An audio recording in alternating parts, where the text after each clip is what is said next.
took us 6 months to complete our due diligence. Condition precedent की list आती है कि आप ये सब चीजें करोगे तो आपको पैसा मिलेगा and all that. So you have to comply with that. Yeah, after Shark Tank was crazy because you would get.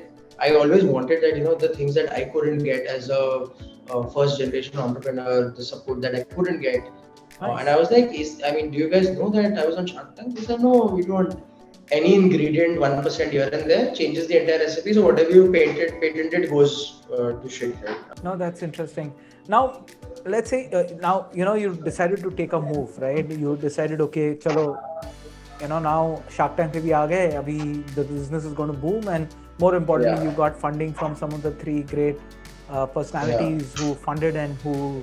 So funding aa gaya, right? Because there have been a lot of cases where jinko funding nahi aaya, basically after Shark Tank also. So our case, aa gaya. I think whatever is going on around, and I think Anupam put it really well. There is a lot of due diligence that happens post you ed, right? And any venture capital money that you also raise, there is due diligence. In fact, that is even longer. So our next round that we raised from Biryani by Kilo, which was a $2 million round, took us 6 months to complete our due diligence. So it's not like कि Shark Tank पे आप आ गए तो आपको पैसे नहीं मिल रहे, delay होते हैं, reasons की वजह से होते हैं. And there are very professional bankers, legal guys who are vetting stuff. Condition precedent की लिस्ट आती है कि आप ये सब चीजें करोगे तो आपको पैसा मिलेगा and all that. So you have to comply with that. Companies who don't get the investment. So we did raise from Sharks, from Amman Ashneer and Vinita successfully. And immediately after that, I think Jan we had, Feb endish our round closed. March is when we got a deal from Biryani by Kilo, and that due diligence started, and September, October is that deal sort of ended. So it took us good 6-7 months to raise the next round also. Nice.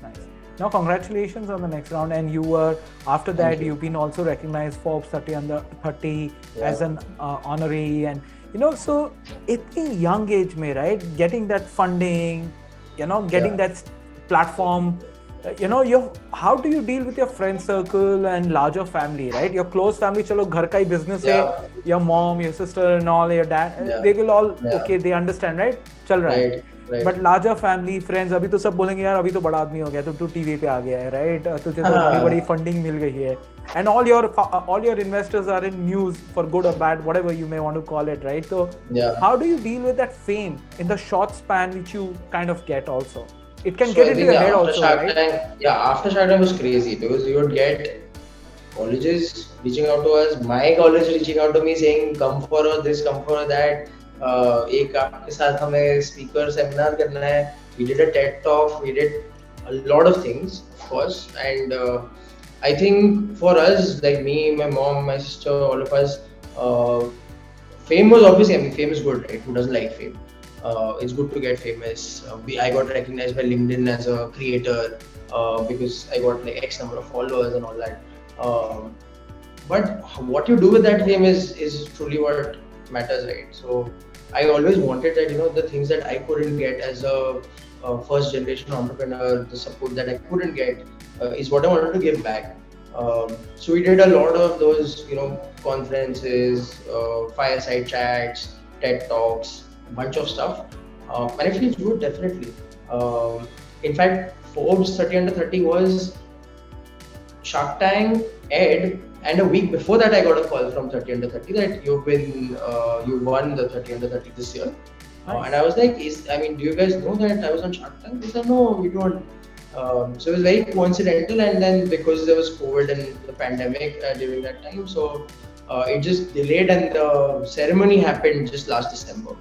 But yeah, I would trade fame for money, to be honest. Your mom made a statement in Shark Tank कि ये जो चीज में हो, right? It is not patentable. It is anybody can copy you today, right? Ice cream है, पहले तो ice cream parlour जाना मतलब अगर आपने एग्जाम में बहुत अच्छे नंबर से पास किया तो आपको आइसक्रीम मिल रही है, right?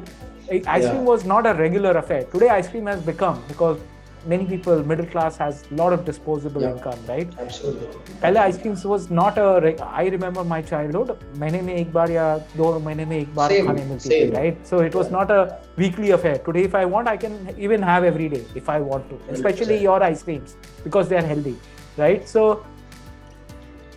the point which I'm trying to make is, okay, when you deal with categories like yours, now when you think about replication, which can be anybody's job, right? How do you deal with competitors and how do you ensure that you're staying ahead of the curve? Sure. So I think what she said is completely true, right? And not just in ice cream, but in food as a business. I mean, I can build same aloo tikki like McDonald's, Yeah. and McDonald's can't do anything about it. I will call it something else. Um, any ingredient 1% here and there changes the entire recipe. So whatever you patented goes to shit, right? So I mean, pardon my French. Uh, Staying ahead of competition is something at least in this space, it's a niche, right? Healthy ice cream and premium healthy ice cream. It's a niche within a niche. Yep. That category when we started didn't have anybody except us for at least a year and a half. So we did have that first mover advantage. We've seen a couple of brands who are operating at fairly large scale now.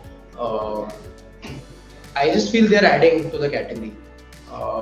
We We're don't expanding the look at market, them. right? They're expanding the market, right? Because they are also reaching places where we are not able to.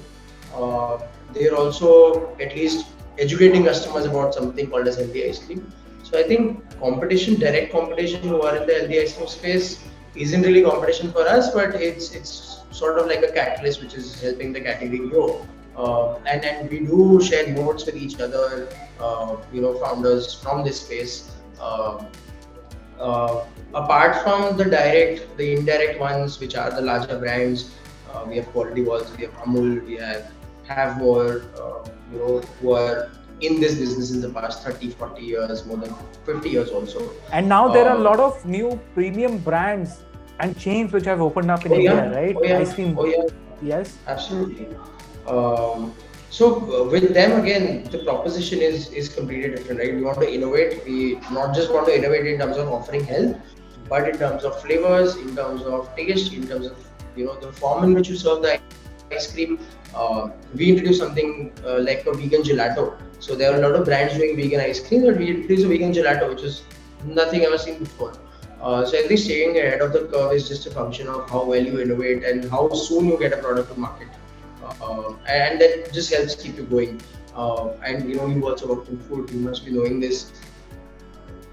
Food changes every 2 years, right? Palettes change every 2 years, 3 years. There are brands which have come in as a fad and gone out overnight. There are brands which have stayed. Uh, I always try and give examples of Jubilant or Domino's as an example.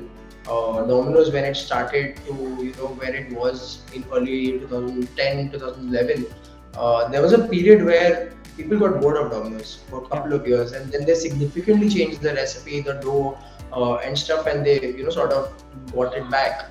Now they've introduced a lot of stuff which nobody else is doing. So you look at these businesses, McDonald's in India. I think McDonald's is the best F&B business running in the country right now. Yeah. And aloo tikki at $25 when they launch, or even 20 in fact. I think those are the things that we need to learn from these brands and how they've been ahead of the curve always, and not let anybody even compete with them. Today, McDonald's and Burger King, although at a global level, in fact in the US it must be at par, but in India they're far behind each other. Yeah. And I think it's just a function of constant innovation. I hope you enjoyed this clip from my podcast series called Masters Decoded. The intention of bringing these clips to you is to allow you to understand some key moments of the conversations I've had with my guest. I would recommend and highly encourage you to listen to the entire podcast, which you can find the link to the podcast in the description below. I look forward to you subscribing to my channel and hit the bell icon so that you can be notified of all the future clips which we keep releasing every week on this channel.